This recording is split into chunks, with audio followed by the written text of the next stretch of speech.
All right, I think we'll get started. Thanks so much for attending our conference tonight. I love the title. We're rewriting the script, or the treatment script, in chronic lymphocytic leukemia. This is guidance on integrating modern, targeted, and next-gen options into patient care. Tonight's presentation includes some amazing panelists who were hand-selected for their expertise in chronic lymphocytic leukemia. I'm Anthony Mato from Memorial Sloan Kettering Cancer Center. I wasn't talking about myself, but I was talking about Catherine Coombs from UNC, Matt Davids from Dana-Farber, and Nicole Lamana from Columbia. Here we have some information about targeted therapy. These are the FDA approvals and current status of several drugs for chronic lymphocytic leukemia. Right now, we have 2 BTK inhibitors that are approved for treating patients with CLL. Those include ibrutinib and acalabrutinib. We have another covalent BTK inhibitor, zanubrutinib, that's been studied extensively in the frontline and relapse setting. We have phase 3 data from the Sequoia trial. We have pirtobrutinib, which is a non-covalent BTK inhibitor, which is being studied in phase 1-2 setting, as well as several randomized phase 3 trials. Venetoclax, a BCL2 inhibitor, is approved for CLL, and we have 2 PI3K inhibitors that are approved in the relapse refractory setting, idelalisib and duvelisib.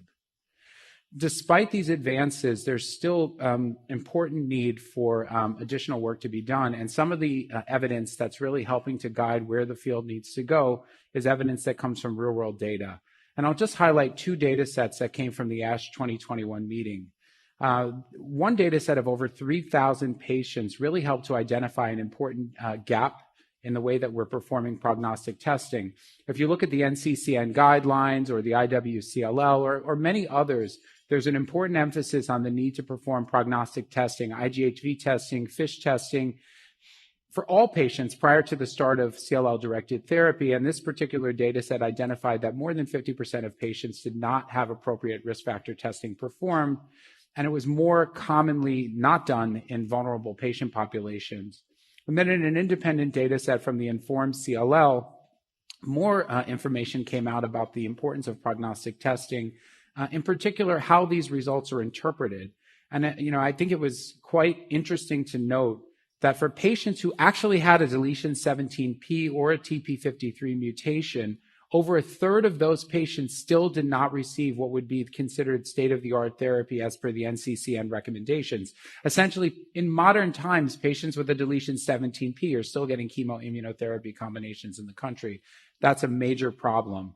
But even a more important problem is that the vast majority of patients who participated in this registry did not have appropriate prognostic testing performed. So there's a vast unknown prior to the start of CLL-directed therapy.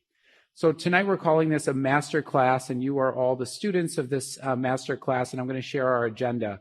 Number one, we're going to discuss how innovative targeted therapy became the present of CLL, present in terms of standard of care, and really changed the way that all of us are managing our patients. The future is the second part of the presentation for CLL therapy, looking at novel combination therapy to sequential strategies. And then third, case-based discussions linked to each masterclass lecture. So we'll give you the lecture, and then we'll go into the cases, have a conversation, and hopefully that will inspire questions from the audience for us to discuss further. I want to thank again our partner, the CLL Society, for their partnership in this event and for all that they do for patients with chronic lymphocytic leukemia. I won't be able to get into all of the details, but this is an excellent resource for professionals, patients, and caregivers, and you'll have access to the slides so you can review this information in detail from this long list of potential resources that are available for our patients and for our practices. And without further ado, I'd like to introduce Dr. Matthew Davids, who is the Associate Professor of Medicine from Harvard Medical School, Director of Clinical Research for the Division of Lymphoma at the Dana-Farber Cancer Institute. Matt is going to be presenting a new script for managing CLL, choosing customized initial therapy with targeted agents. Matt, thank you very much. Thanks so much, Anthony, for the kind introduction. And I've been tasked with kind of bringing us up to speed on how we got to where we are in the present day in CLL with targeted therapies. And I'll also have the opportunity to review some of the more recent updates to the large clinical trials that have been done in this space, including some data that are going to be presented here at ASCO and at EHA next week. So I thought we would just start with the NCCN guidelines here. And really, I think a key theme is that BTK inhibitors and the BCL2 inhibitor venetoclax are really our preferred regimens for most patients now in the treatment-naive setting. So it's amazing how quickly this has changed. Even 3-4 years ago, we were having big debates about chemoimmunotherapy versus a BTK inhibitor, and really this related to the age of the patient, specific comorbidities. But what you can see here in the NCCN guidelines now is that regardless of the patient's age or fitness generally, we're recommending these novel agent-based approaches. So you can see the category 1 recommendations are the BTK inhibitors, acalabrutinib or ibrutinib. With acalabrutinib, you can give it with or without obinutuzumab. We'll review some of the data on that. And then you see venetoclax plus obinutuzumab, the time-limited therapy, also listed on both categories, younger patients, older patients. You see zanubrutinib appearing there as well, although it does not yet have a label in CLL because it's approved. It can be used off-label in certain scenarios. And then you do still see chemoimmunotherapy listed as an other recommended regimen, whether it's BR in the older patients or FCR in younger patients. And I think maybe when we get into the cases, we'll talk a little bit about some of the nuances of when you may still consider chemoimmunotherapy. One situation where you certainly would not consider chemoimmunotherapy is in high-risk patients, defined as deletion 17p or TP53 mutation. And there you see only novel agent regimens listed as preferred. And then on the right side, you can see some of the more kind of historical regimens that we don't tend to use very much these days, although can be considered in very select cases. So this slide summarizes a ton of data. These are all phase 3 studies of the novel agents, and many of these were registrational trials used to support the approvals of these agents in both the frontline setting and the relapsed refractory setting. Probably the most robust data sets right now still come from ibrutinib, where we have the longest follow-up. So you can see RESONATE-2, the study that led to the initial full approval of ibrutinib in the frontline setting, which showed both a superior PFS and OS compared to chlorambucil. Illuminate, which showed superiority of ibrutinib with obinutuzumab compared to chlorambucil with obinutuzumab. We'll dive into one of the recent updates on ECOG-1912, which is an important study for younger fit patients comparing ibrutinib with rituximab to FCR, which actually showed an overall survival benefit for ibrutinib-based therapy. And then the Alliance study also, which showed a superior PFS of ibrutinib-based treatment versus BR. With acalabrutinib, the data are not quite as mature yet, but still very robust, large phase 3 studies, including Elevate-TN. We'll review some data on that study comparing acalabrutinib with or without obinutuzumab to obinutuzumab with chlorambucil. The relapse setting, we have the Ascend study comparing acalabrutinib to either a PI3 kinase inhibitor or BR. And then the Elevate-RR study, which is the head-to-head comparison of ibrutinib and acalabrutinib. With zanubrutinib, we've just recently seen the registrational study Sequoia with an initial readout comparing zanubrutinib to BR, and we'll also briefly review data from Alpine comparing zanubrutinib to ibrutinib. And then finally, we'll touch on some of the updated data for CLL14 with venetoclax obinutuzumab versus obinutuzumab chlorambucil, and then Murano in the relapse setting of Ven-R versus BR. So let's focus on some of these recent updates to the major trials that I just reviewed. So first, we just saw a publication a little over a month ago from the RESONATE-2 study. This is now 8-year follow-up of frontline ibrutinib compared to chlorambucil. You can see these curves are widely divergent as they've been for several years. This is remarkable because it's the longest follow-up to date that we have with a single-agent BTK inhibitor in the phase 3 setting. Clearly, there's a sustained PFS benefit of ibrutinib, which is not that surprising, but I think what is a little bit surprising and pretty remarkable is that there's still close to 60% of patients who are progression-free on ibrutinib at 7 years. And this benefit is similar in patients with mutated versus unmutated IGHV. This is really unprecedented in the history of CLL, where with every chemoimmunotherapy regimen, unmutated IGHV patients always had shorter progression-free survival. So here we're seeing a drug that, at least when given continuously, can provide similar benefit even in those higher-risk patients with unmutated IGHV. I mentioned also that ECOG-1912 was just recently updated, and this was another publication just over a month ago in Blood, looking at these younger fit patients, all under the age of 70, who were treated either with continuous ibrutinib with a 6-month initial combination with rituximab, or a standard 6-month course of FCR. And as we had seen previously, there was a PFS benefit for ibrutinib-based therapy.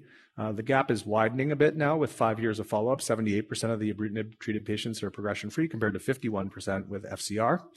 And importantly, as you see in the bullet at the bottom, the PFS benefit is now being observed both in IGHV unmutated as well as IGHV mutated subgroups. Previously, in the prior paper in New England Journal, IGHV mutated patients had equivalent PFS. So that's a pretty remarkable finding, and I think in the cases we might get into some of the nuances of why that's important.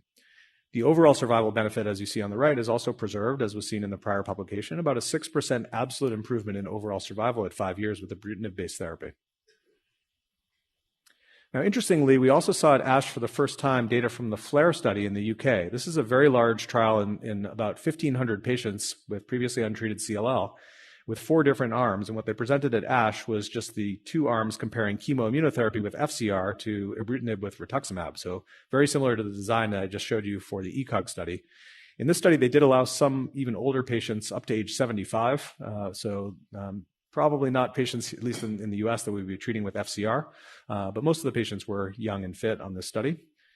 And just like with ECOG 1912, there's a significant improvement in progression-free survival with continuous ibrutinib compared to the FCR regimen. The median PFS has not yet been reached with ibrutinib compared to about 66 months here with FCR. And the PFS benefit was, again, better with the unmutated patients with ibrutinib-based treatment, but not yet, at least for the IGHV mutated patients. It was improved with the unmutated patients, not mutated. But here, I think it's interesting that there's no overall survival benefit to ibrutinib-based therapy compared to FCR. So we don't quite know why that is yet. And maybe that in the time frame when this study was done, there was more availability of novel agents in the relapse setting. And so maybe you can salvage these patients if they progress early on FCR. But I think it does a little bit kind of call into question, the robustness of the overall survival benefit that we saw in the other study. Now, what about acalabrutinib? So although the phase 3 studies don't have as long-term follow-up as ibrutinib, there is this original kind of earlier phase 1-2 study of about 99 patients with previously untreated CLL that now has 53 months of follow-up. And you can see that these patients continue to do very well. In the overall group of patients, the 48-month PFS is close to 96%. And even in the high-risk patients with TP53 aberration, it's still an 82% PFS at 4 years. So we do now have some longer-term follow-up from ELEVATE-TN. This is the frontline trial of acalabrutinib with or without obinutuzumab compared to chlorambucil plus obinutuzumab. These are the 4-year data that I'm showing here, and I think they're remarkable for 2 things. One is that both acalabrutinib-containing arms, those are the top 2 curves, were superior to chlorambucil plus obinutuzumab. That was one of the main endpoints of the study, not a huge surprise. But what did surprise us a little bit was the improvement in progression-free survival in acalabrutinib plus obinutuzumab compared to acalabrutinib alone, about a 9% absolute improvement in PFS at 4 years, with the caveat that this was a post-hoc analysis. The study wasn't really powered to look for a difference here, but nonetheless, I think it is intriguing to wonder whether obinutuzumab may add some benefit here. And I'll highlight that the 5-year data are going to be presented in poster form at this meeting as well as at EHI by our colleague Jeff Sharman, and really show very similar findings as what's shown here, really in particular the PFS benefits. And then interestingly in that presentation, I believe there's also an overall survival benefit that's now emerged between the acala-obin and chlorambucil obinutuzumab. What about zanubrutinib? So again, not yet approved in CLL, but this registrational study we think is likely to lead to a label in frontline CLL. This is Sequoia, comparing continuous zanubrutinib to a standard 6-month course of BR. This main part of the study here excluded patients with high-risk disease, deletion 17p. And we saw these data for the first time at the ASH meeting just a few months ago. The follow-up is still quite short, just a little over 2 years in a frontline study. But nonetheless, I think looks very promising, 86% PFS for zanubrutinib at 2 years compared to 70% with BR. And these benefits with zanubrutinib were really extended across the different subgroups, whether looking by different age categories or stage or bulky disease or cytogenetics. And again, most of the benefit here is seen in patients with unmutated IGHV. There's no difference in PFS, at least at this point, in terms of the mutated IGHV patients. So those were the main 3 BTK inhibitor studies I wanted to show. Now let's switch gears a little bit and talk about time-limited therapy with venetoclax plus obinutuzumab. So just as a reminder, this is about a 6-month combination of ven-obin followed by an additional 6 months of ven monotherapy, and then all patients stop at 1 year. And this was compared to a 1-year course of chlorambucil with an initial 6 months of obinutuzumab. And we've seen these data published and presented a number of times, but what I wanted to highlight is some curves you may not have seen yet because these really just came out. These are going to be presented for the first time at the EHA meeting next week. We've seen from the abstract that now with 5 years of data, the estimated PFS with ven-obin is still 62.6%. And certainly that's superior to obinutuzumab chlorambucil. But I do think it's quite remarkable because remember here, you're only talking about 1 year of therapy. You can see that vertical line marks the end of treatment, and yet most patients have remained progression-free. You'll see there are certain higher risk subsets that have started to progress after this regimen. We'll talk about that more in a few minutes. One notable aspect of ven-oben is that patients often achieve undetectable minimal residual disease, and this is a valid goal, I think, for our time-limited therapies to try to really maximize depth of response, because that can hopefully increase the duration of response. And so you can see on the graph on the left that about 3/4 of the patients get to undetectable MRD in the blood, 57% in the bone marrow. And in this landmark MRD analysis from the time of end of treatment on the right, you can see that undetectable MRD patients had a longer PFS, either compared to patients who had sort of low levels of MRD, or certainly compared to patients who had high MRD at the end of treatment. I'm going to move on to targeted therapy in higher risk CLL specifically. So by higher risk, there's sort of different ways to define it. Truly high-risk CLL is when there's an actual deletion of chromosome 17p or a somatic mutation in TP53. Sometimes you'll hear us talking about higher-risk CLL, which is more unmutated IGHV. So that's sort of the distinction there. So if we look at true high-risk CLL with deletion 17p from the chemotherapy era, you can see from the original landmark paper in the New England Journal now over 20 years ago, this is the Derner paper on the left, that patients with deletion 17p had a median overall survival of only about 2 to 3 years.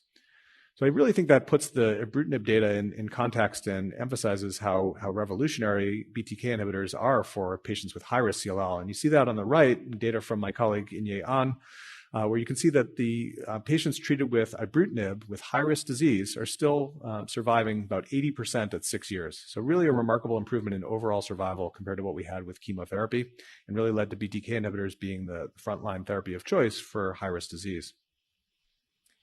And this has been confirmed now in a number of other studies. This is a nice pooled analysis put together by John Allen, looking at patients treated with either single agent ibrutinib or ibrutinib with CD20 antibodies. This was close to 90 patients, all with deletion 17p or TP53 mutation, median follow-up of a little bit over 4 years, and still the median PFS not yet reached, close to 80% PFS at 4 years. So very promising results for this drug. Also with acalabrutinib, looks very similar, I would say, so far in these high-risk patients. These are the data from Elevate-TN, specifically looking at the patients with TP53 aberrant disease. You can see the PFS is not quite as high as it was in the overall population. It's still about 3/4 of patients at 4 years.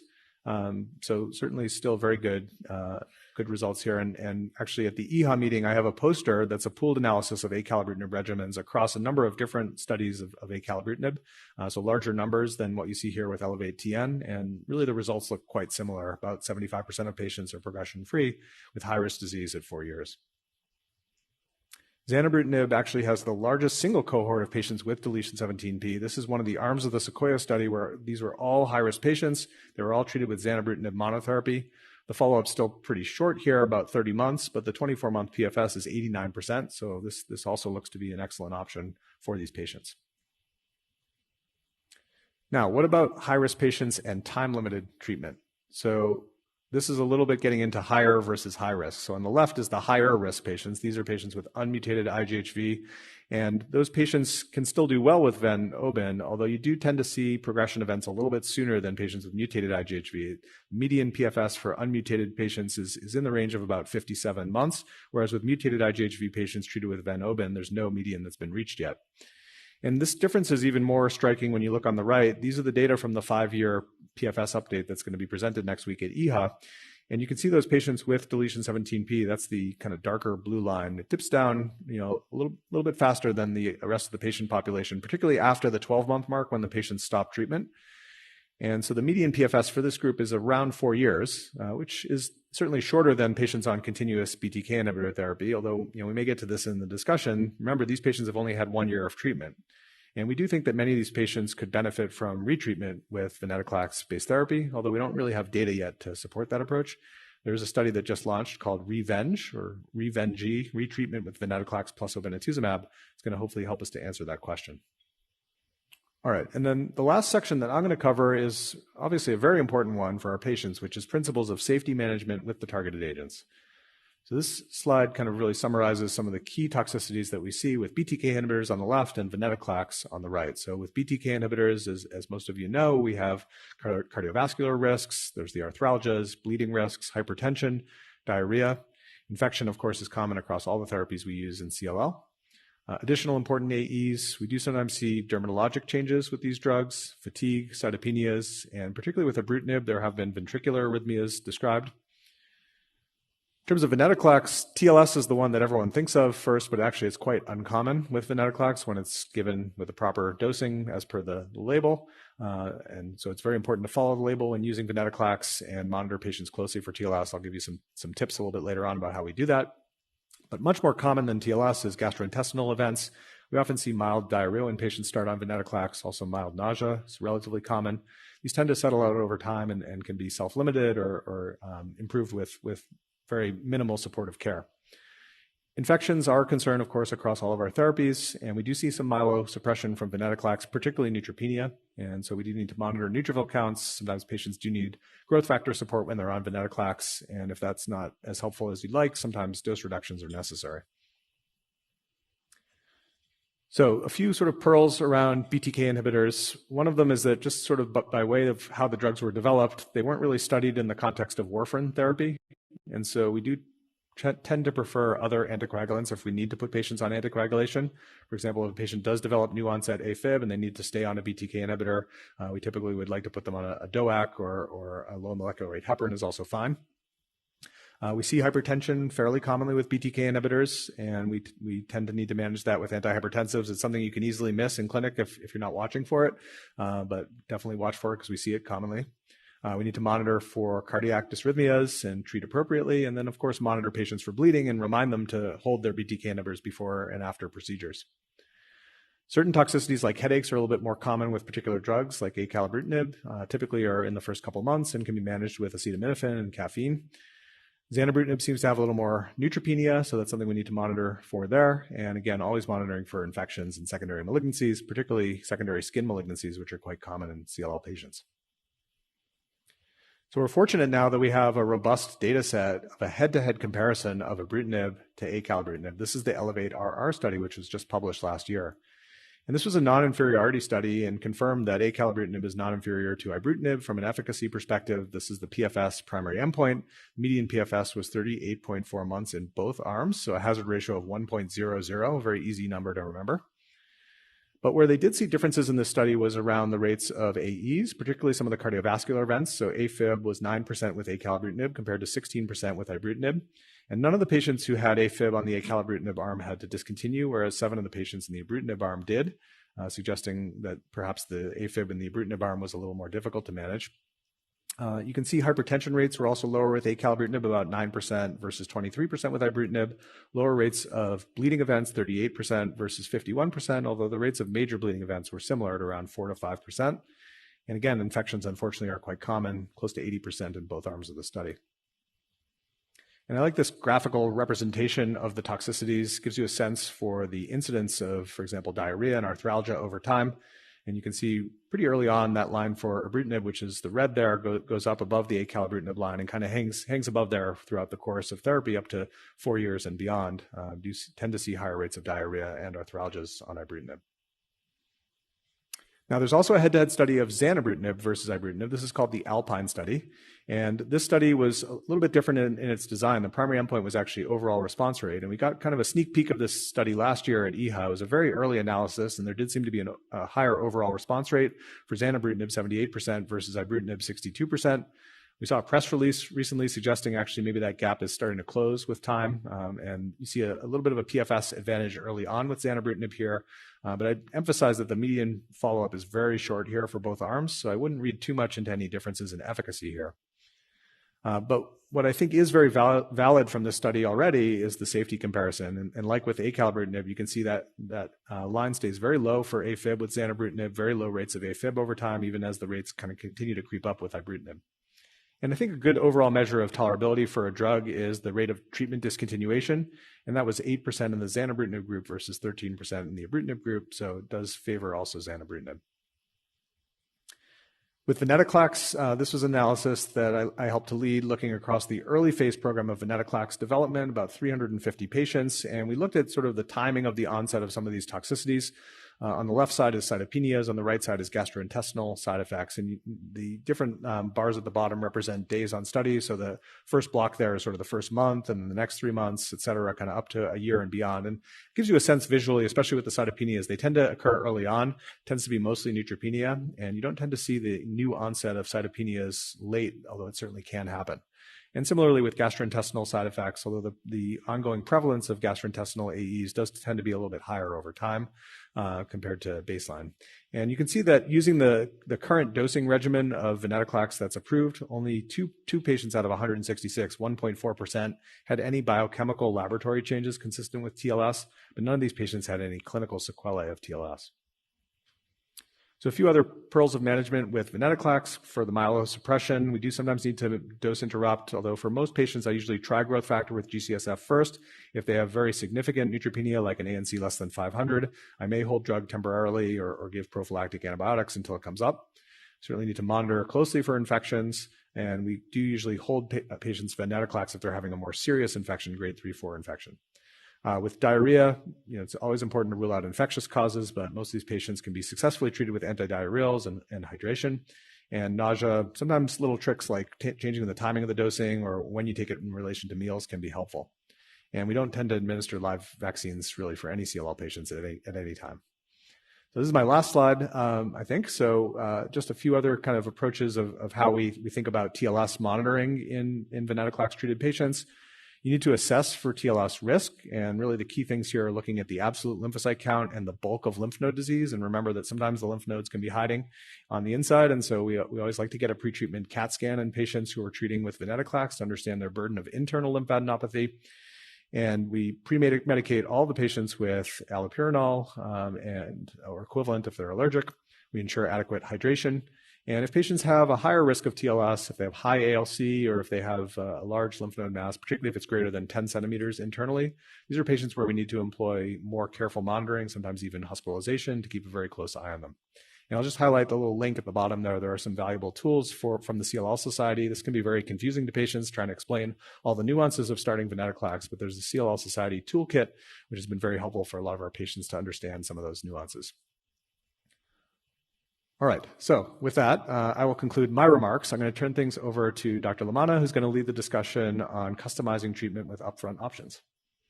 Thank you. So what we're going to do is talk about some cases and kind of everything that Dr. David's presented and sort of put it into context with actual cases. So here we have Susan. She's an older patient with symptomatic treatment-naive CLL, so she's 74, and she was on an extensive period of watch and wait. She has comorbid, she has some diabetes, but well-controlled hypertension. So here now, a white count of 245,000 with a hemoglobin of 10.8 and a platelet count of 72,000. She has some abdominal adenopathy, maximum is 4 centimeters. She has some splenomegaly up to 19 centimeters, but her performance status is good. Her creatinine clearance is 53, and she has an unmutated IgHV. So given everything that we just discussed earlier, what are the options for this patient now that she has symptomatic CLL? And remember, we know she has diabetes and well-controlled hypertension, and she has an unmutated IgHV. We can consider continuous BTK monotherapy, time-limited venetoclax and obinutuzumab. Is there any role for chemoimmunotherapy? What do you think, Matt? All right, so I can start, and then you guys can jump in. Since it was your master class. That's right. So this is a pretty typical CLL patient. She's in her mid-70s. She has a couple of comorbidities. She's been on watch and wait for a while. The first question, of course, is always, does this patient need treatment? And by IWCL criteria, this patient clearly does. She has significant thrombocytopenia. Hemoglobin's pretty borderline, good-sized nodes and spleen. So definitely this is a patient I'm thinking needs to start treatment. She has unmutated IgHV, so she's sort of in that higher risk category, but not truly high risk. No TP53 aberrancy. So this is a patient where I would certainly discuss both continuous BTK inhibitor therapy and time-limited Ven-G. I probably would try to dissuade her from chemoimmunotherapy, particularly because of the unmutated IgHV. I think, when you have mutated IgHV, maybe that's part of the conversation. But as I showed you, like in those studies comparing novel agent to chemoimmunotherapy, there's very profound improvements in progression-free survival in the unmutated IgHV population. So, a lot of this will then come down to what specific comorbidities does the patient have. She has some hypertension and diabetes, so those are sort of relatively contraindicated, certainly not absolute contraindications to BTK inhibitors. But, I'm kind of thinking venetoclax-based therapy might be a good option for this patient. It's time limited, and we don't have to worry about cardiovascular risks. But certainly if the patient wanted a continuous BTK inhibitor, I think that's very reasonable too. Yeah. Fair enough. I mean, I think that, as you said, I think there are multiple options that you can consider for her. Both BTK and venetoclax are reasonable. It's a time-limited approach. You're going to discuss those pros and cons because clearly she's 74. What are her social circumstances for coming back and forth?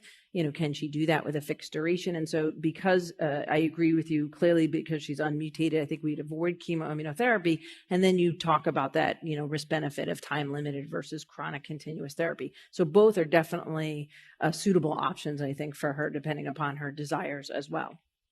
And just to sort of reinforce what Dr. Davids went over earlier, obviously the evidence from those pivotal studies really show that the targeted agents over chemoimmunotherapy in older unfit individuals, and those are from the Alliance study, Illuminate, Elevate TN, the Sequoia, and CLL14. So all of them demonstrated a PFS benefit over more traditional chemoimmunotherapy for this patient, and particularly because, again, of her unmutated status. Again, I think we'd move away from chemoimmunotherapy, but both of these options are good also, as I said, for older fit individuals as well, and unfit individuals. And then let's move on to what now if Susan had higher risk disease. So same individual, she's 74 years old, same blood counts, obviously same disease burden. She's unmutated, but now she has a TP53 mutation on NGS. So given what we talked about earlier, do the options change based on the presence of her TP53 mutation? Continuous BTK therapy versus time-limited therapy with venetoclax and obinutuzumab. Is there any role for chemoimmunotherapy? And hopefully we dissuaded that earlier. But should I throw that down the road? I'd be happy to tackle that question. So, I mean, things do change a bit when we have the presence of a TP53 mutation. I would even more strongly discourage chemoimmunotherapy. Patients perform just very horribly because they have a very short PFS and all of the toxicities. But, I think the balance tips a bit when you think about continuous BTKI versus time-limited VenG. And so from follow-up, as Matt already mentioned from the CLL14 trial, the patients with TP53 aberrations do have a shorter PFS when compared to other patients, but it's still not that bad in my view. It's 49 months, so a little over 4 years. So I personally do offer both of these therapies for my patients with TP53. I know there are some people with the viewpoint that continuous BTKI is the right answer. I think it does give the longest continuous PFS, but we are on an agent indefinitely that may come with chronic toxicities. And the other thing that I'll speak about in my portion of the lecture is that we can always retreat with VenG. What we don't have is a lot of information about PFS2. But, I think both are options. And I think it also, similar to the other case, comes down to patient preference. I think for patients who are really motivated to do a time-limited therapy, these are both options, but I certainly counsel my patients with TP53 that their PFS is likely going to be on the shorter end, but, still acceptable for some patients who are really looking for that time-limited approach. Fair enough. I think that's good. So absolutely. So I think they're effective in higher risk CLL. Continuous BTK appears, as you said, have a little bit more robust efficacy in the deletion 17p and TP53 CLL, but obviously still really good with VenG, right? So clearly way far better than what we did with chemoimmunotherapy. Now the overall survival of these patients is twice what it used to be on chemoimmunotherapy. So both are excellent options. And hopefully when we talk a little bit more about other oral combinations, maybe we could still offer time limited in those higher risk patients, but no role for chemoimmunotherapy whatsoever. Can I add one thing though to that Sure. point, just to kind of question a little bit what Matt presented? When we look at the BTK based data like that Allen paper, what we never ever see is that the same study population stratified by the TP53. So I'm just curious to the group, if we look at whatever trial or whatever compilation of patients stratified by P53 status, I would sort of argue you see those curves split as well with the BTK inhibitor-based therapy. So I'm not so sure the story is that different for one versus the other. And I do agree with Callie. I don't think the jury's out at all on that, because I think with Ven, you have to really think about PFS too when you factor in retreatment, and that probably makes the playing field even. So I think it's still a very wide open question at this time. Agreed. I think it's just that we have longer data with the BTK inhibitors in this setting, but as we gain more data with the time limited in our higher risk, I think that we'll be able to get a better sense of how that goes from PFS to then time to retreatment in their second PFS. So stay tuned for that. But again, no role for chemoimmunotherapy in the very, very high risk. Okay. So when we counsel patients on prognostic factors, I think, again, as alluded to early, really important to test for these prior to starting any therapy.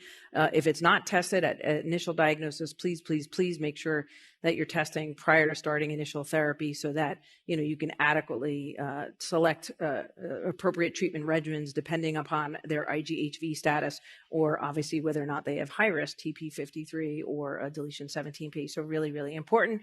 And this is CLL Society. Again, there's a toolkit to also help and aid that for our patients. So no chemoimmunotherapy for TP53 or deletion 17p. Unmutated, again, we tend to move away again also from chemoimmunotherapy. And we're going to talk about the IGVH mutated with the more updated data from the ECOG 1912 study. So possible chemoimmunotherapy still, but we will talk about that updated data. So now, what about favorable risk disease? So again, same woman, 74 years old, same disease, but now she has a mutated IGHV. So favorable, she has diabetes and well-controlled hypertension. Recommendations, continuous BTK therapy versus time-limited VENG. Any role for chemoimmunotherapy? I can tackle that. Just to start, so 74 years old makes it a little bit easier for me because the debate about whether or not this patient could be cured with FCR is over once they kind of cross that age 70 time point.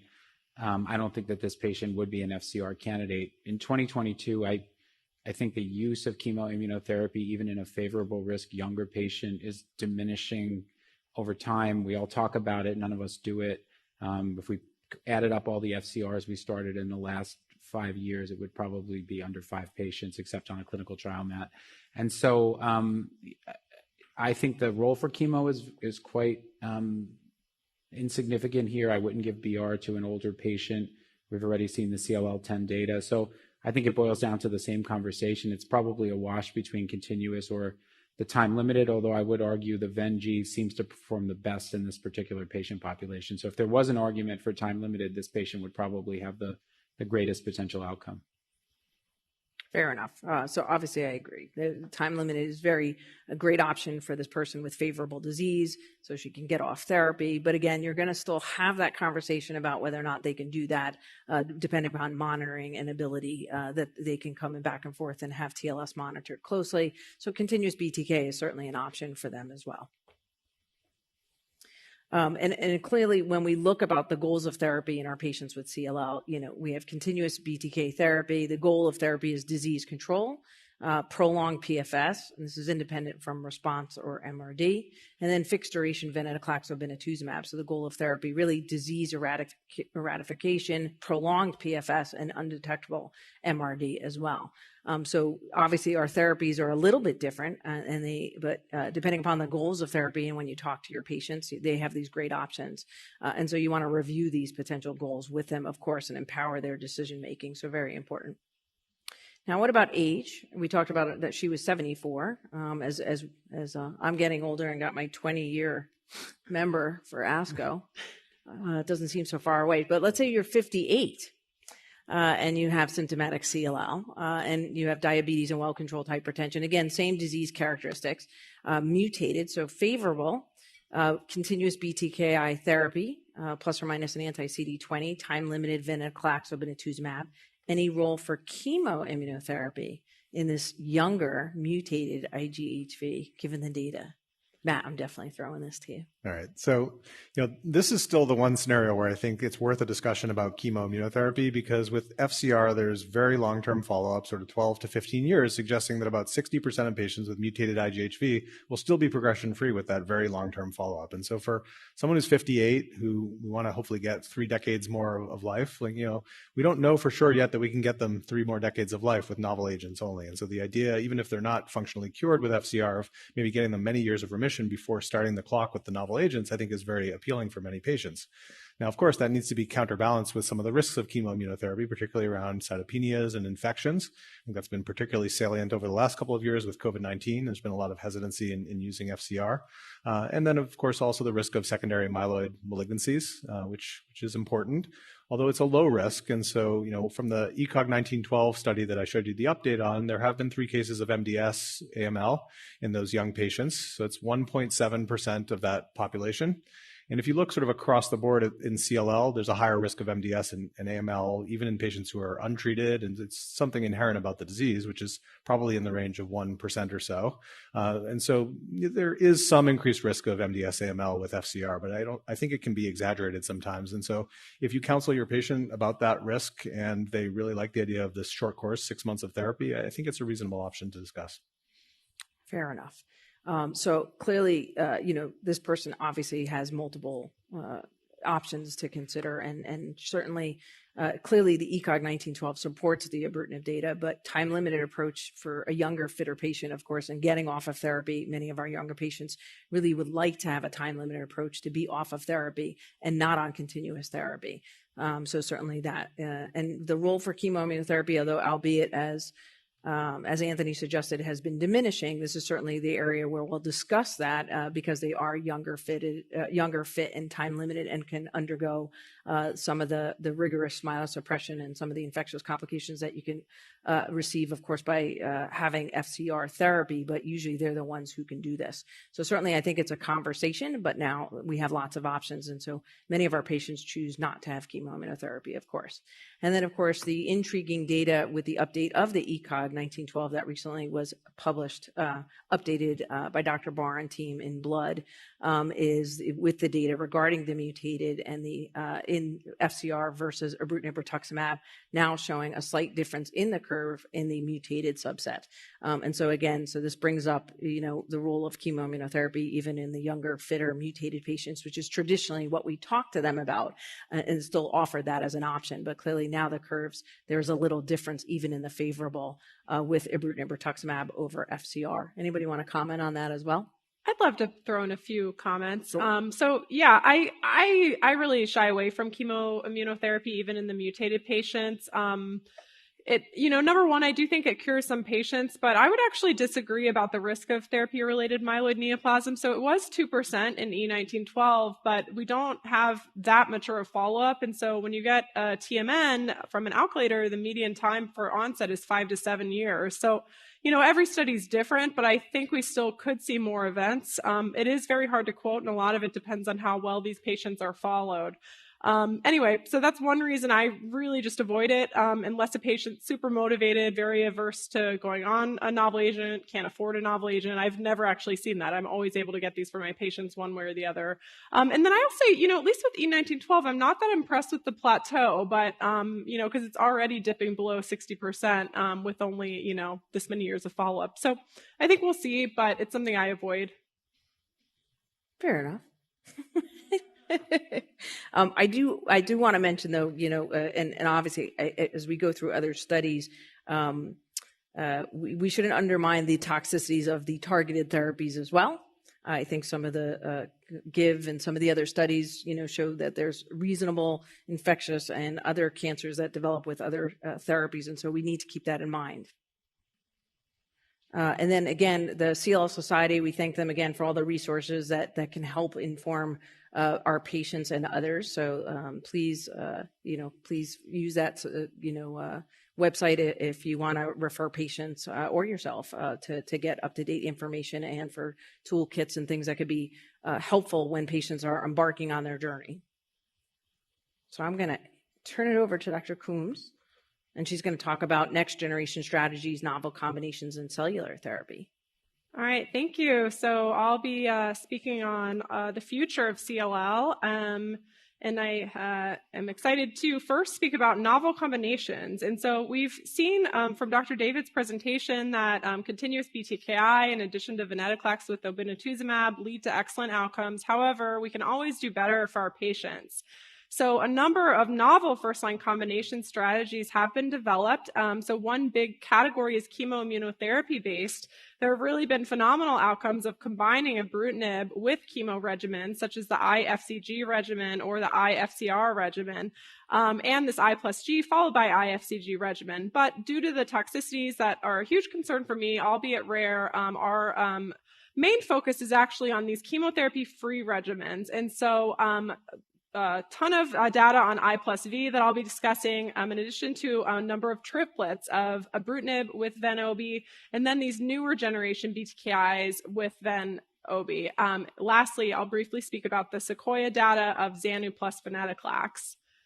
So there is a wealth of clinical rationale for combining BTKIs with BCL2. So this first came from preclinical evidence of synergy, but we can also see it in our patients. These drugs work in different ways, and so continuous BTKIs can work phenomenally well for bulky lymphadenopathy. However, they don't clear the marrow very well. However, venetoclax does that. And so in addition to that, there's also these largely non-overlapping toxicity profiles. And so these agents, in theory, could be very safely administered together, though, of course, we do still see toxicities. When you're using two different targeted agents, there's also the potential for reduced likelihood for resistance to develop. And because of these deep responses that can be achieved, there is a potential for highly effective time-limited therapy. So the first study I'll discuss is the phase 2 Captivate trial. This was a large study that combined ibrutinib and venetoclax. There were two different cohorts, and so the fixed duration cohort, all patients got a 3-cycle ibrutinib lead-in followed by 12 cycles of I plus V. There was also this separate MRD-guided cohort, and following those 15 cycles, there was an MRD-guided randomization where patients with confirmed undetectable MRD were randomized to either placebo or ibrutinib. Notably, this was a very strict definition of undetectable MRD, so patients had to be negative by both peripheral blood and bone marrow on 2 or more assessments 3 or more months apart. For patients not meeting this definition, they fell into this other cohort and were randomized to either continuous ibrutinib or continuous I plus V. Here we get a look at the best undetectable MRD rates from this Captivate trial, and we can see very high rates of undetectable MRD for all patients, including those with high-risk features. Dialing into these higher risk patients, we can see high rates of MRD, including in those with the TP53 mutation or del17p, though there's a curious discrepancy between peripheral blood and marrow testing with a lower rate of MRD clearance in the bone marrow, though this is only in 29 patients. The unmutated patients perform phenomenally well on this regimen, achieving rates of 90% undetectable MRD in the blood, 80% in the marrow. So looking at the PFS curves, we see also very high rates of progression-free survival. The one exception is that the patients with del17p do have a bit more in the way of progression events. However, at the 2-year mark, 85% of them still remain progression-free, demonstrating that this is really an effective regimen for all sorts of CLL, but the TP53 patients do have a bit more in the way of relapse. The GLOW trial came out at EHA last year, and so this is actually now a randomized trial of the I plus V regimen against chlorambucil and obinutuzumab. The huge difference between this study and Captivate is that this was conducted in an older or unfit patient population, so patients either had to be 65 years or older, or if they were younger, they had to have a higher cumulative illness rating score or a depressed creatinine clearance. Captivate was under 70, and so I would just take this as the unfit or older population. Nonetheless, ibrutinib plus venetoclax had a vastly superior progression-free survival. It reduced the risk of progression or death by 78% compared to obinutuzumab and chlorambucil. Additionally, I plus V had higher rates of CR and CRI, both by IRC and investigator assessment. There were a lot of really nice MRD correlatives to this trial, and so they assessed MRD both in the peripheral blood and the bone marrow by looking at the 10 to the minus 4, which is kind of the traditional level that's been looked at, but also 10 to the minus 5. And so the key findings from this slide are that Over half of patients on the I+V regimen attained MRD negativity, and there was very high correlation between peripheral blood and bone marrow. Also, of the patients that did attain MRD negativity, the great majority of them did at the 10 to the -5 level. Contrasting the other regimen, obinutuzumab and chlorambucil, number one, there's quite a bit of a discrepancy between the rate of MRD clearance between peripheral blood and marrow. This has been seen in a number of other studies of anti-CD20 drugs, which are very effective at clearing the peripheral blood, but less so the marrow. And we also see on these chlorambucil-treated patients that only about half of them are getting to that really low level of MRD to the 10 to the -5 level. Another interesting study that's been published recently is the CLL2 GIVE trial. And so this was solely conducted in patients with that highest risk CLL with del17p and or TP53 mutation. 41 patients were enrolled, and this was a time-limited approach with ibrutinib, venetoclax, and obinutuzumab. And then patients had the option of continuing maintenance ibrutinib if they did not attain a deep response. They met their primary efficacy outcome, which was a 58.5% rate of CR, and at final restaging, 78% of patients in the peripheral blood and 66% in the bone marrow had undetectable MRD. The PFS rates at 2 years are really excellent for this high-risk population at 95%. The OS rate was also 95% at 2 years. So now we'll move into some novel triplets. And so this study was led by Dr. Davids, looking at time-limited acalabrutinib with venetoclax and obinutuzumab. And this study showed very excellent levels of response, both by traditional IWCLL response, but especially by bone marrow MRD assessments. We see increasing rates of CR, CRI with subsequent cycles. And the other really nice finding is that the rates of CR and undetectable MRD with this regimen were similar regardless of TP53 and IGHV mutation status. The MAGIC trial is one I'm really looking forward to. This was named after Matthew, Anthony, and then Jeff Sharman, who's not here. It's going to be a large phase 3 study of about 750 patients that'll test a new combination of acalabrutinib with venetoclax in the phase 3 setting compared to traditional venetoclax obinutuzumab. The one caveat to the VenG arm is that actually there's a built-in MRD assessment. So among patients who are MRD positive, they continue venetoclax for another 12 months. Those who are negative stop. And then there's a similar endpoint within the AV arm at the 14-month mark. Those who are positive continue A+V, and those who are undetectable stop.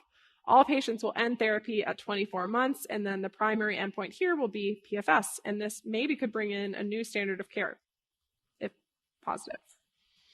The next very active combination is zanubrutinib with venetoclax, and this was Arm D of that Sequoia trial that Dr. Davids had presented. This is a planned cohort of 80 patients. However, at ASH in December, we got a look at the first 36 evaluable patients. Of these patients, the overall response rate was 97%. There were only 13% of patients that achieve CR. However, this rate is likely to go up given that only 14 patients had been treated with at least 12 months of the combination Z+V. Also, there were a number of other patients that otherwise would have met criteria for CR but had not had the necessitated bone marrow to meet that criteria for response by IWCLL guidelines. So I think this is likely very active, and I'm excited to see longer follow-up. The other novel triplet I'll speak about is the BoVen regimen. And so this is zanubrutinib with venetoclax and obinutuzumab. The study was led by Jake Sumarai, which has extremely high rates of undetectable MRD. It had a very interesting design where they had pre-specified undetectable MRD endpoints in both the peripheral blood and the bone marrow that if they were met, the patient could stop therapy early. And so of the 37 efficacy evaluable patients, 33 of them, or 89%, were able to achieve these milestones and then stopped therapy after a median of 10 months, which amounted to 8 months of the triplet due to the zanubrutinib lead-in. So a huge consideration when doing these novel combinations is safety. And so, we've been using Ven/Obi and the standard of care for a long time. I+V is a bit newer. But, I do think we really need to be careful with the patients that we're selecting for these regimens once, they're more widely available. But there are high rates of toxicities with the combination that do appear higher in this older unfit population that was tested in phase 3 setting for this GLOW trial. But overall, highly effective regimens, but we do need to consider the patient's fitness when considering these therapies. Well, what are the current recommendations? In the relapse setting, the NCCN guidelines for second line and beyond therapy recommend acalabrutinib, ibrutinib, or Ven/Ar as category 1 therapies. And this is regardless of whether the patient has a del17p deletion or TP53 mutation. However, when thinking about sequential therapies, there are a lot of important considerations. And so the first is toxicity and intolerance. So most of the real world data has come from longer follow-up of ibrutinib treated patients.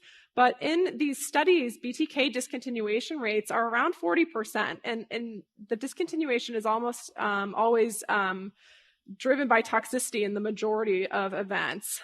We do know that AEs are greatest in the first 6 months. And so it's just important to watch your patients, check in with how they're doing, and see if their therapy can be optimized by supportive measures to be able to keep them on an effective therapy for as long as possible.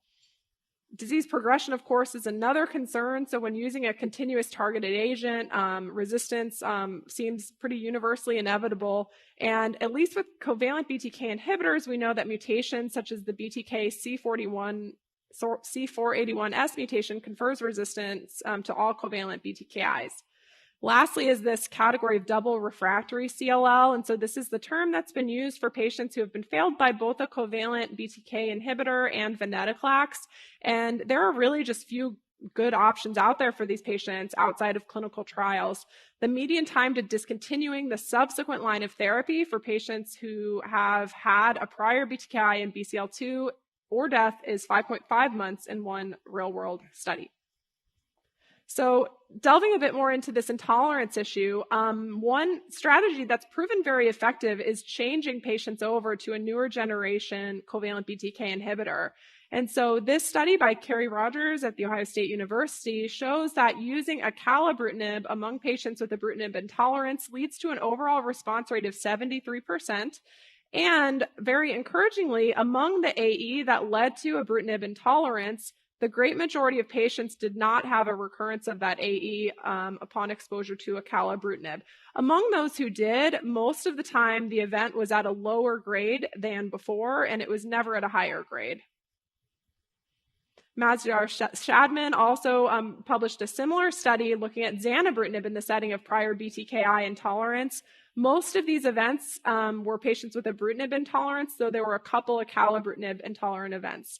But he found very similarly that the great majority of intolerant events did not recur upon exposure to zanubrutinib. Venetoclax is another very effective option, not only in ibrutinib intolerant patients, but also ibrutinib refractory patients. And so Jeff Jones published this trial of patients with prior ibrutinib, but they were really refractory. They actually had a median of 4 prior therapies. Almost half had del17p. But venetoclax showed a promising overall response rate of 70% with a PFS around 2 years. So this is certainly an effective therapy. Venetoclax here, this is an older study, it was used as a monotherapy. And so now that we're using a lot of venetoclax in the front line, there have been reasonable concerns raised about, well, if we change the sequence and do venetoclax before BTKI, will BTKI still work as well? And so this work led by Anthony shows that in patients who get venetoclax and then get BTKI afterward, that there are high overall response rates and durable remission seen. So it is highly acceptable by my view to do BTKI after venetoclax. The story is a bit different among patients who had BTKI in the past. And so the one subset where this is really not an effective strategy is patients who had a BTKI and then came off for CLL progression, had venetoclax, and then 1 tries BTKI again, and the PFS here is 4 months, so not very effective. However, if a patient in that situation, say, had ibrutinib, then venetoclax, but they stopped the ibrutinib for intolerance, that can be very effective, as shown by the darker blue curve, if they were to change to a newer generation. And so we also have evidence for this from follow-up of the Murano trial. So of course, this is Ven-R in the relapse setting. I think as you may know, the Murano study was primarily post-chemotherapy patients based on when it was conducted. So very few patients had had BTKI as part of this study. And so this sub-analysis looked at how did patients do that relapsed, needed another therapy, and got a BTKI. Among the 14 patients on the Ven-R arm that got a subsequent BTKI-based therapy, there was a 100% overall response rate. So just more evidence to support changing that sequence is totally acceptable. Well, one of the newer questions that we have is, what about trying venetoclax again? And so this study led by Matt is one of my favorite names of any study, ReVenG or Revenge. And so the idea here is take a look at patients who get Ven-G in the frontline setting. Patients do have to have a minimum of 1 year of progression-free period following their therapy, and then they get treated with Ven-G again. It's split between 2 cohorts, and so the first cohort is patients who have a pretty good remission, meaning 2 years or greater, and they get the standard 12 cycles. So 1 year total of venetoclax. Cohort 2 is those patients who had a suboptimal remission of 1 to 2 years since their last dose of the fixed duration Ven-G. And those patients get 6 cycles of the Ven-G combination followed by 18 cycles of Ven monotherapy. So the next class of drugs that I think has brought a lot of excitement in the field are non-covalent BTK inhibitors. So ibrutinib, acalabrutinib, zanubrutinib, all of those require wild-type C481 to form their covalent bond and have their optimal activity. And so when that residue is mutated, these drugs really don't work. You can't switch from one to the other. So pirtobrutinib is a newer non-covalent or reversible BTK inhibitor that binds at a site completely distinct from this residue. So whether it's mutated or not, the drug should be able to inhibit this important target. Anthony presented updated data from the Bruin phase 1/2 trial of pirtobrutinib. This analysis specifically focused on patients who had had a prior BTK inhibitor. This was 252 patients, so just a huge cohort. The waterfall plot shows almost everyone had reduction in their lymph node size. Using IWCLL criteria, the overall response rate was 68%, and responses were seen really regardless of whether the prior BTKI was discontinued due to progression, which was 3/4 of these patients, toxicity, the other quarter, or regardless of other prior therapies. Additionally, the presence or absence of this BTK C481 mutation was not predictive of pirtobrutinib benefit. Nemtabrutinib is another non-covalent BTK inhibitor that has demonstrated robust and durable responses. And so Jen Woyak presented the updated data from its trial. They had 38 patients with CLL and SLL that were efficacy evaluable at the recommended phase 2 dose of 65 milligrams daily, and they found a 58% overall response rate, so another interesting drug to follow. The last class of therapies I'll discuss are cellular therapies, specifically CAR T cells. We got a recent publication from the Transcend CLL 004 trial. This is using liso-cel, and it was a pretty heavily pretreated population. So patients had to either be failed by or ineligible for BTKI, have high-risk disease, meaning failed 2 or more prior therapies, or standard risk disease failing 3 or more. And the overall response rate was 82%, and a very impressive rate of CR, 45% of patients achieved CR, and that was typically within a month or 2. Looking at the PFS from this trial, the median PFS was 18 months, and then among this very high-risk group, double refractory patients, they had a median PFS of 13 months, which clearly represents an advance over our current standard of care options. So with that, I will hand the baton over to Anthony to talk about our cases. Great presentation, Callie. I actually learned some new things from that, so wonderful job. I'm going to talk about some cases now that are exploring the new combinations and the next-gen agents. And I think I'll start the first case with you, given that you just lectured to us on this topic. So this is a 55-year-old patient named Jonathan who presents with symptomatic treatment-naive CLL who has high-risk features. They're symptomatic per IWCLL criteria, no major medical comorbidities, including normal renal function. In terms of the baseline characteristics, the white count is 95,000. The hemoglobin is 10.8 and the platelets are 72. They're unmutated for IGHV. They have a complex karyotype. They have a TP53 mutation by next generation sequencing. And the patient is walking in the door sort of asking the question about time-limited options. They've heard all this great data. They are adamant about not being on CLL-directed therapy indefinitely until progression. And so they're thinking about, how do I stop at some point in time? So maybe you can just give us an overview. We sort of have talked about the continuous BTK inhibitors versus time-limited VenG, and then kind of weave in the role for the novel targeted therapies. How do we approach this young guy who wants to stop? Yeah. So, of course, the continuous BTKI is an option. He's walking in the door saying that is not an option for me. So I think there is a role for time-limited VenG as far as our, FDA-approved options. I'd already mentioned I consider that an acceptable therapy even for my TP53 mutated patients, but it's with the understanding that we have a median PFS of about 4 years.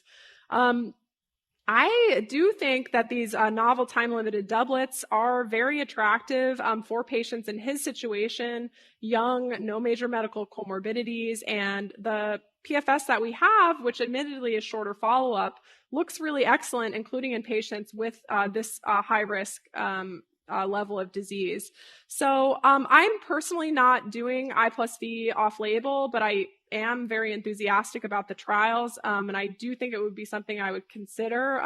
It's also just attractive because it's an all-oral regimen, and you don't have to worry about infusion reactions, which can be problematic, especially for people with this high level of white count. So I think it's very attractive.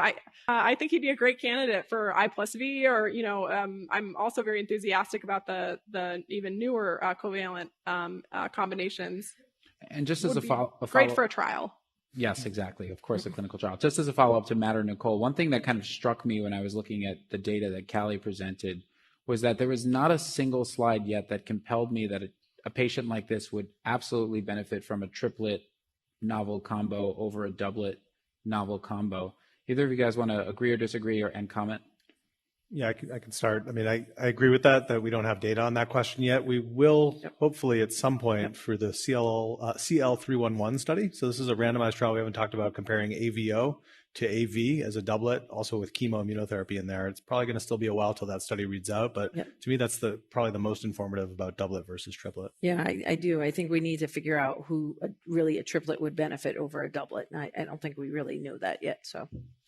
And then, of course, the recommendations, I think Callie already reviewed this in detail, are the continuous BTK inhibitors. We could consider those, and I think many of us would think about that, but this patient is not interested in a continuous approach. And then, of course, the novel combinations, which we've already seen the robust data presented.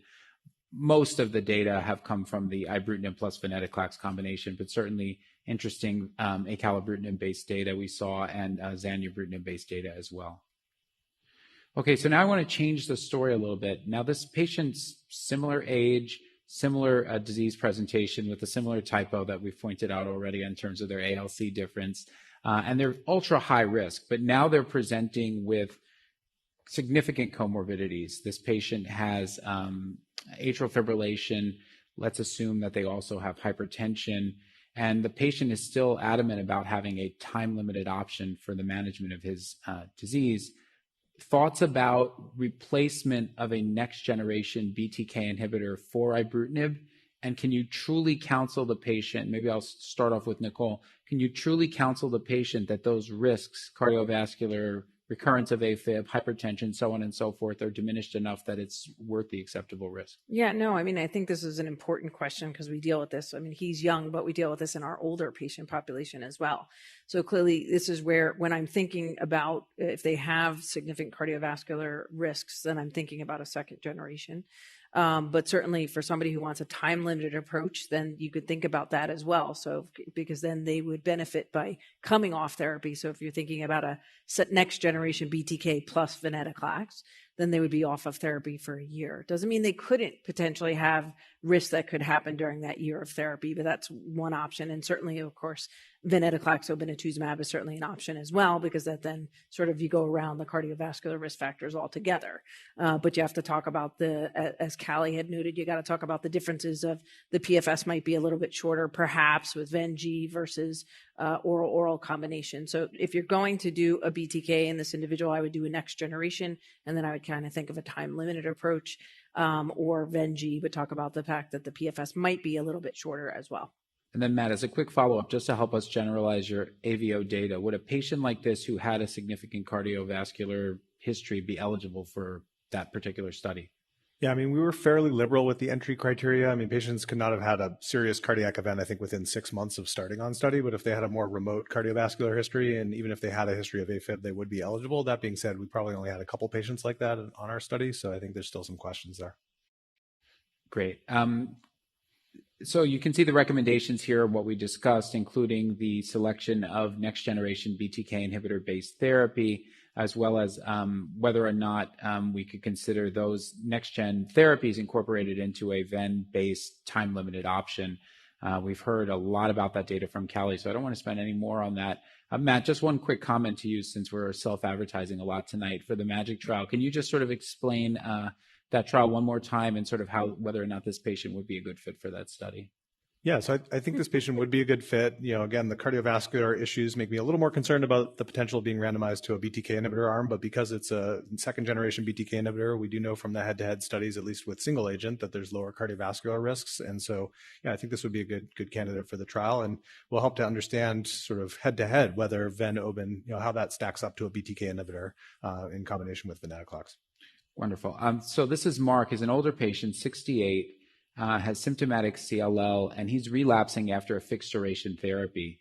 Unmutated for IgHV, has some comorbidities, including hypertension and COPD. And just to give you a little bit more information on the treatment history. So pre-treatment CT scans were initially performed to assess the burden of lymphadenopathy, and TLS risk was assessed. The patient was initially treated with Ven-G. So this is sort of getting at the question about how successful is venetoclax obinutuzumab as a time-limited therapy when thinking about next options. So they achieved a remission after 1 year of treatment, so they got the whole year of venetoclax without an issue. And then 3 years later, they returned to the clinic with progressive lymphadenopathy and night sweats. And so this is kind of, I'm going to throw this back to Callie, this is kind of the age-old debate. The patient is is BTK inhibitor naive, but we also have venetoclax rechallenge on the table. How would you sort that out for this patient, and what would you actually do? Well, I think they're both reasonable options. I think something that would be important for me is how did he do on the venetoclax? And if he tolerated it well, I would be very much in favor with rechallenge, ideally in the setting of Dr. David's study. But, you know, if he, say, had a lot of toxicity, which I don't find that often, aside from the neutropenia, which I find is usually manageable, I also think it would be fully acceptable to put him on a covalent BTKI. So what would you actually do? I'd rechallenge. You'd with rechallenge. Ben. And then, Nicole, would you rechallenge, yes or no? And then if you do, question is, you know, informed consent in practice often allows us to share data with patients about how successful we think something might work. What data would you quote for success or failure for Ven retreatment based on what we have right now? Yeah, I mean, obviously our best data really comes from the Murano study in terms of, although that's the relapse setting, but certainly there's more data for rechallenge with venetoclax in that setting. You know, clearly one concern, although again, hopefully this will be addressed by Matt's study, is if the remission duration was much shorter. So if he, you know, relapsed within a year, completing therapy, you know, I'd be a little bit more hesitant in that setting, and certainly a clinical trial would be warranted in that. And I probably would, outside of a clinical trial, would offer a BTK. But certainly retreatment, I think, of Ven is reasonable if they've had a long response duration. And there's no reason, if there's no other more, you know, comorbidities or something new with regards to how we handled the Ven-G in the first place, that you could certainly rechallenge. But that's where most of the data comes from, because those individuals certainly now a nice subset of those small have been rechallenged, and certainly many of them have gone back into remission. So that's encouraging, but we need longer follow-up on the retreatment for sure. So in terms of the recommendations, we've discussed either selecting a covalent BTK inhibitor as a standard option. I think there's at least good retrospective data to support that sequence, or venetoclax retreatment, and I think the debate is out. Certainly the prospective data from the REVENGE study and others will be very helpful to sort that question out. Matt, when will we see that data presented? No, I'm just kidding. It just sucked. Now we're going to talk about Mark again. What if he progresses on second-line BTK inhibitors? So here's the case. You see the treatment history, VENG followed by progression 3 years after end of therapy. So this patient then goes on to a covalent BTK inhibitor. They get acalabrutinib, but progresses again 2 years later. So this really gets to the patient population that Callie was defining. This is a double refractory patient. They've been exposed to 2 different classes, BTK inhibitor and venetoclax. We don't think that those would be a great option. The data from John Seymour suggests a poor outcome for this patient with standard of care. So there's a laundry list there. Start with Matt on this case. You want to talk to us a little bit about what you would do for this particular patient? Yeah, these are some of the most challenging patients that we're seeing now. This is sort of a whole new area of high-risk CLL, even irrespective of TP53 status. And this is clearly a patient I'd try to get on a clinical trial. We've had some great results with the non-covalent BTK inhibitor trials, so that might be sort of a top priority. If there's a CAR T study, that's also very appealing. Outside of that, if you had to give standard of care, you could try a PI3 kinase inhibitor. Anthony, you've shown some retrospective data suggesting that the durability of those responses is very short. So I'm not optimistic about that. Anecdotally, we've had some success in patients like this who are even refractory to venetoclax and a BTK inhibitor on their own of doing combination therapy of BTKI plus venetoclax and at least seeing a transient response. But at 68, this is a patient where I might even also be thinking about allo transplant as a next step if I can get them back into remission, because I'm very worried about this patient. And then Callie, since you kind of brought up the term double refractory, I feel there's going to be this new lack of standardization in the literature. There always has to be something that isn't standardized for patients who are either exposed to these drugs or truly refractory to these drugs. And just looking at this patient, I'm thinking about it a little bit more. I guess ven retreatment could have been an option here. So how would you actually define double refractory in terms of risk for patients? Yeah, I think when you presented the case, you were suggesting you couldn't use ven, but then we both re-looked at how it's written. Yeah. I think ven would be acceptable with how it's written as opposed to what you may have initially thought it said. I think refractory should be defined as someone who progresses on therapy or has just a very unacceptable remission. So what's that cutoff? I don't know, 6 months or a year. Yeah. Matt, what's your cutoff? Probably 1 year. Yeah. Okay, Nicole? Yeah, agreed. Okay. 6 months. I would say even 6 months. I think they might do okay with ven monotherapy. I certainly wouldn't give them time limited again. I wouldn't be super enthusiastic about it, but I think it might lead to some response. I don't know. And then Matt, in the world where we have CAR T and Pirto available to this guy, how would you make that recommendation? Because that's kind of where we're going to go next. Yeah, I mean, I would say that although the response rates have been quite good with pirtobrutinib, if you look specifically at the subset of patients in that study with double refractory disease like this patient, the median PFS, correct me if I'm wrong, it's about 18 months or so. It was exactly the median PFS, essentially, or very close to what you gave us from the CAR T data. It's sort of a very similar. No, CAR T, I know it's 13 months, 13, but yeah. same range. They're both small numbers of patients. Yeah. Right. The thing, though, is that with CAR T, like we do expect there may be some patients with very long remissions because of sort of the immunologic effects of CAR T. We don't have very long-term follow-up. So that is kind of one appealing aspect of CAR T, but we just have such little data on CAR T and CLL. It's hard to know. I will say, yeah, I mean, just to jump in there, obviously totally agree. And the thing that I regret not going into a bit more is CAR Ts are pretty toxic. So I do think that's where for an older patient, pirtobrutinib would be very attractive. It has almost no grade 3 or higher events. The rate of discontinuation among the 600 some patients, including the B-cell NHLs from the phase 1/2 trial was 1%. So only 6 patients discontinued. So, I think they're probably equal-ish based on what we know. But I think Pirto probably wins from toxicity. But maybe if he were younger without comorbidities, CAR T might be more attractive due to this potential for a longer term response. But, that only happens in a minority of patients. And then to Nicole, we're sort of living in this world where we're getting a lot of guidance from regulatory bodies. The FDA recently came down pretty hard against the class of PI3K. We still have them available. How do they fit into your practice? How would you use them in 2022? Yeah, no, I mean, I still think there's obviously some real efficacy with that class, and I think that we still need them. So I think it would be wrong to get rid of PI3 kinase inhibitors altogether, because certainly, as you've seen, that some of these patients blow through all of these different types of options, and sometimes we can use some of them as bridging opportunities from one therapy to even another clinical trial. So it's important to have all available different classes of therapies for our patients. And I can flip what Callie just said and go, well, maybe we should give that older 68 CAR T first, because we can't give it to him if he's much, much older. That might be more problematic, and then go to a non-covalent. But you could see you could do more than one thing, because you would be concerned about the toxicity of CAR T in a 68-year-old, let alone if he was 75. So eventually somebody like him might relapse through all these therapies. And so you still need to have some of these other agents to use. So I think that, PI3s, even though not ideal in this individual, is certainly something that you might have to try as well. And then in the world where you're thinking about bridging therapies, for a patient like this who never saw chemo and you need a bridge to go to cellular therapy, would you use PI3K or chemotherapy as your bridge? Do you have a preference or experience? I mean, certainly if they had TP53 aberrant disease, I'd use PI3K. I think if they didn't, you could make an argument either way, although there's really little data with chemo in this setting. Yeah, and then less toxicity. Callie already brought this up, but this is just data for the liso-cel product in relapsed refractory CLL, just highlighting the adverse event profile. Certainly to give cellular therapies, it does require a certain level of expertise.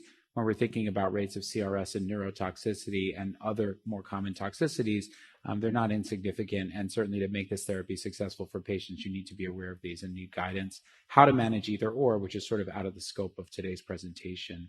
And then finally, just circling back to the CLL Society, there are expert consultations available to patients. So if a patient is in a situation where they may not have access to a CLL expert, there's always opportunity to apply for a virtual consultation for a CLL expert to give guidance on their particular case. So with that being said, thanks to everybody. Great presentations, great discussion of cases, and really candid feedback on how we're managing our patients. And I'll turn the tables to the Q&A that's coming from the audience. And so let me just go down the list. Let me throw out the first question here. Okay, I'm going to reshape this a little bit. When we're thinking about continuous therapies, so the BTK inhibitors, can one ever expect for their CLL to go into a long or deep remission? And is there any opportunity to stop a continuous therapy, kind of convert it to a time-limited therapy? I'll open that up to anyone. I'll take it. There is some data from the E1912 follow-up. So among the patients that had to discontinue ibrutinib, most of the time due to toxicity, they followed them to see when they progressed. And on that recent publication that Matt shared, the median PFS is 25 months until they progress, and not all of them even need a therapy right away. So I do think it can happen.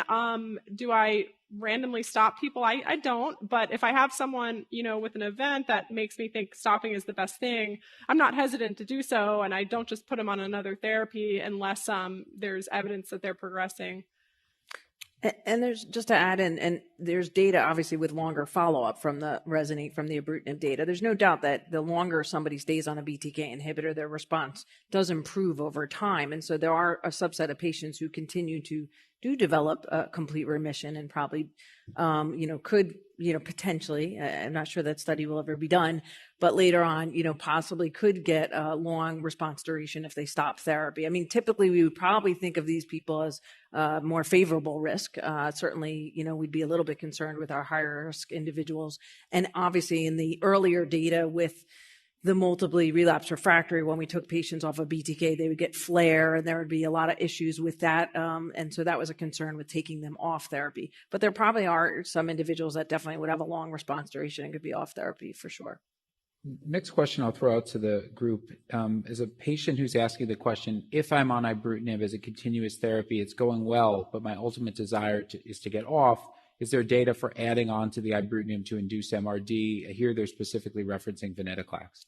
Yeah, I can start with that one. So there is a study that's been ongoing at MD Anderson. It's been presented a couple of times, exactly looking at this question of patients on longer-term ibrutinib, adding in venetoclax, trying to get them into an undetectable MRD state and then stopping. And they've been quite successful at getting patients to stop. I think it's around 3/4 of patients have been able to stop. I think the question right now is how durable is that time off therapy? And they just don't have long enough follow-up yet to answer that. But I think the initial studies look promising. And there was some data with monoclonal antibodies as well added in later too. Right. And you too. That was your study. Although umbralisib is tough to come by now. Yeah. No, but I do think all of these studies bring up the concept of add-on approaches to convert potential suboptimal responders to deeper responders and then stop. You two work just fine, and the venetoclax strategy seems to work fine as well. Okay, this is a tougher question. What's new and exciting for patients with PLC gamma 2 mutations? And then just add on to that, from your experiences, are the non-covalents a good fit for that patient population? Anyone, please weigh in. This is a tough one. Yeah, I mean, I personally, I don't think we ever did the sub-analysis from the Bruin trial, but I can say at least one of my own personal patients did have a PLC gamma 2. I was reluctant to put him on the study, and he responded really well. So it can happen. I will say it doesn't make total logical sense to me, but I've seen responses. I don't think they've been enumerated from the phase 1/2 trial. There aren't that many people with the PLC gamma 2. You may know more than me, but I'm not hesitant to put them on non-covalents because I've seen it work. And in my patient situation, we had no other options. The only thing I can say is there was a small subset of patients who had both BTK and PLC gamma 2 mutations, and that did not appear to impact the overall response rate. Matt, any speculation why that might be? Is it a subclone question or? Yeah. It could be. I mean, most of the time these mutations are not 100% penetrant, and there's variation. So you may be getting response in some of the cells that don't have that mutation. But yeah, it's hard to know. Okay, another question, a sequencing question. Here you're going to have to patch together a lot of data sets to answer this. If you're thinking about two potential sequences, continuous BTK to venetoclax time limited or ven time limited to continuous BTK, is there any data to support which approach would be best for patients from a efficacy perspective or PFS?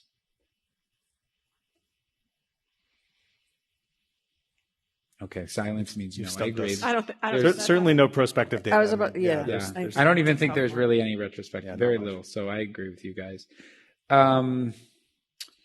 Let's see. This is about a specific patient, so I'm going to read it and then we can decide if we want to answer it. I've been a watch and wait patient since 2014. What happens to the immune system once CLL patients begin treatment with BTK inhibitors or BCL2 inhibitors? Let's say not together, one or the other. I'm very concerned that my immune system will further be compromised after treatments. The real question is, does the immune system eventually recover when on these therapies or when you come off these therapies, or will my immune system be compromised forever? I think it's a very good question. Anybody want to tackle? Nicole, you want to start? We talk about the fact that that if we treat patients with, who need active treatment for their CLL, that certainly while they're on therapy, that the therapy itself can make their immune system worse, or that their infectious complications can increase. And certainly with chemoimmunotherapy, we used to see this. And then after they were done with chemoimmunotherapy, their immune system was better, improved. But I think that it's a fair question that even though we'd like to say, for instance, there's no doubt with some of the studies, particularly with chronic continuous BTK inhibitors, there's still about a 20 to 30% infectious complications for sure. That's chronic continuous therapy, of course. And of course, even with time-limited therapy, you can have, with venetoclax, you can have infectious complications. We hope to believe that when you're off of therapy, that your immune system will be improved. But I gotta say, I don't know that that's entirely true. And maybe you guys can, but I think that, I think it's a concern. There's no doubt. So I always tell my CLL patients that if they're on chronic therapy or they're getting time-limited therapy, that the infections can still occur. And that's something we need to monitor for even when they're done with therapy, and that we need to manage accordingly. So now obviously you have the addition of the CD20 monoclonal antibody, and clearly that there's an issue there, but we'll have to see with the oral combinations, if that's different in a time-limited approach, and will the infectious complications still be the same when they're further off of that time-limited approach with the orals. But my concern is that they'll still have infectious complications, and we just need more data. Matt, go ahead. Oh, yeah, I don't know if there's a ton of data, but I believe at least there's one study that I think does speak to perhaps being off therapy could improve the overall immune health, which is, and there may be more than this, but the one that came to mind is from Israel looking at COVID vaccine responses. And so the people with the absolute lowest rate of response were those who were on active therapy. The medium response was untreated CLL, but the people actually with the highest rate of antibody production was off therapy and in remission. And I don't remember how they defined that, but I don't know. That gave me some optimism that maybe people who are off therapy for a while, at least in the context of making antibodies to vaccines, may have some hope. I don't know if anyone there else definitely has any was some thoughts. studies also, they're small, looking about immune reconstitution, but what we're talking about is, does that translate into clinical differences in frequency of infection? And I think our data is just limited. Very good point. And the other interesting data that have emerged over the last couple of years is that even patients with MBL, monoclonal B-cell lymphocytosis, a precursor to CLL, have high rates of infection compared to the general population. So they have a tiny burden of disease, and yet they still have immune dysfunction. So I think it's still kind of controversial. If you're getting patients with CLL into remission, logically, it makes sense if they have less disease burden, they should be at a lower risk of infection. But I'm not totally sure that's true, especially based on the MBL experience. And thank you so much for the questions. Thank you so much for the speakers for giving us excellent presentations. And thank you so much for being here tonight. This activity is certified by Medical Learning Institute, Incorporated. This activity is developed with our educational partners, PVI, Peerview Institute for Medical Education, and the CLL Society. Remember to download the slides and practice aids.